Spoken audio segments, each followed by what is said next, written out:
This is one of my all-time favorite quotes, and I'm going to tell you why. A friend sent it to me years ago when I was living and working on this urban sustainable homestead in France. Every morning, I'd wake up and go skinny dipping in Lac Léman. We'd harvest food from the garden, spend our days working outside in nature with the sun on our skin, hop on boats to Switzerland, and at the end of the day, we'd gather under the night sky, clinking glasses, sharing meals, and sharing stories.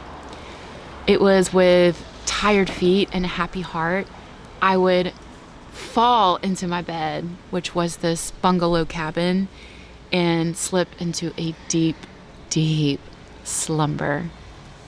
During that time of living a more wildish lifestyle in rhythm with nature, I read that quote about the rapture of being alive. Oh my God, I was overcome with a sense of awe. I remember thinking, is this it? Is this what humans were actually intended to do?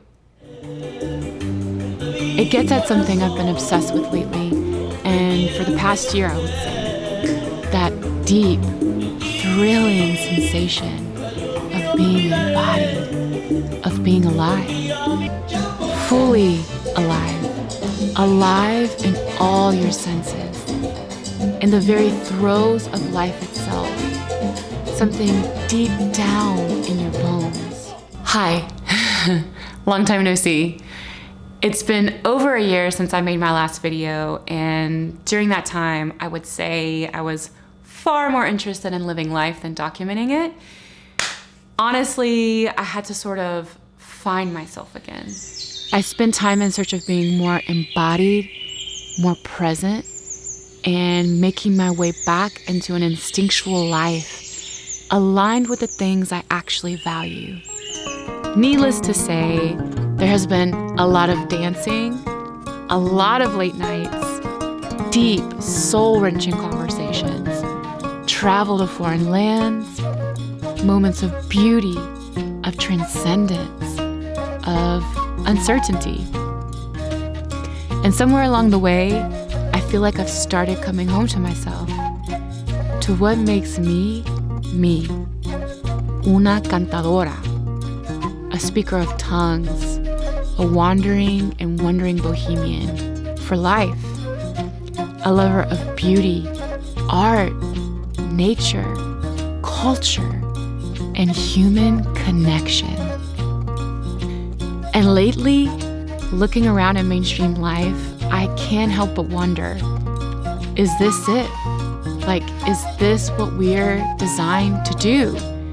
Sit and stare at pixels and ads and algorithms all day, trapped under fluorescent lights, sitting for 8 to 10 hours a day while our bodies and spirits ache to move, explore, play, or just relax, to have descansos, or resting places. Is this it? How did we get to the point where we spend more time looking down at our phones than looking up at the stars?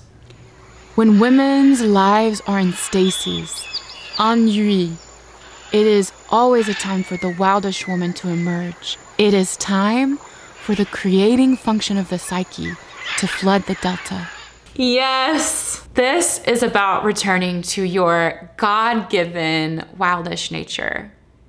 And it's what I've been grappling with for a while now, and maybe you have too, a yearning for adventure. Before moving back to the United States, I was living wild and free, roaming the mountains of Italy, swimming in the Mediterranean under a red moon, getting my stung by jellyfish, counting hundreds upon hundreds of shooting stars while sleeping on the rooftops of ancient monasteries, awestruck with the sheer wildness of it. Being back the last few years in modern American society has felt like a form of living in captivity, and I have found myself unsettled, an undercurrent of anxiety even. constantly oscillating between comfort and adventure, between security and freedom, between building a conventional life and pursuing the things that make me feel most in rapture with life. Travel, dancing, storytelling, language, beauty, human connection. Sometimes I look around at all this and I wonder, do I even want the things I'm supposed to want? A career that's not fulfilling just to survive? 50+ hour work weeks? To settle down and stop dreaming? To live the same day over and over again until the end of my life? Because one thing profoundly changed me 10 years ago when I watched my mother die. Something that lives deep in my bones, I have never been able to forget. You don't take any of the material things with you. Not a one, not a shoe, not a dime, none of it. In the last few moments of your life, what remains is the life you lived and the lives you touched. That's it. In the hospital room, when my mom took her last breath, I couldn't help but to think, well, to hell with it. I'm gonna die one day. I might as well chase my dreams. It's the question posed by one of my favorite poets, Mary Oliver. Tell me, what is it you plan to do with your one wild and precious life? And maybe what I've been searching for isn't success in the conventional sense. Maybe it's aliveness. Bone by bone, hair by hair, wild woman comes back. Through night dreams, through events half understood and half remembered, wild woman comes back. This is the wild call. It's your way back to a more soul-led and soul-fed life. Una aventura, an adventure. I don't know exactly where this road leads. I don't know if it means moving back abroad. I don't know if it means changing my life entirely again. What I do know is that I can no longer ignore the wild call of my soul. So this is the beginning of the next beginning. Había una vez, the once upon a time. And I'm bringing the story with me. I'm on a quest to find out what makes me feel fully alive. How to get back to my wildish, instinctual nature. Some would call this a life that is more aligned, more embodied, more compelling.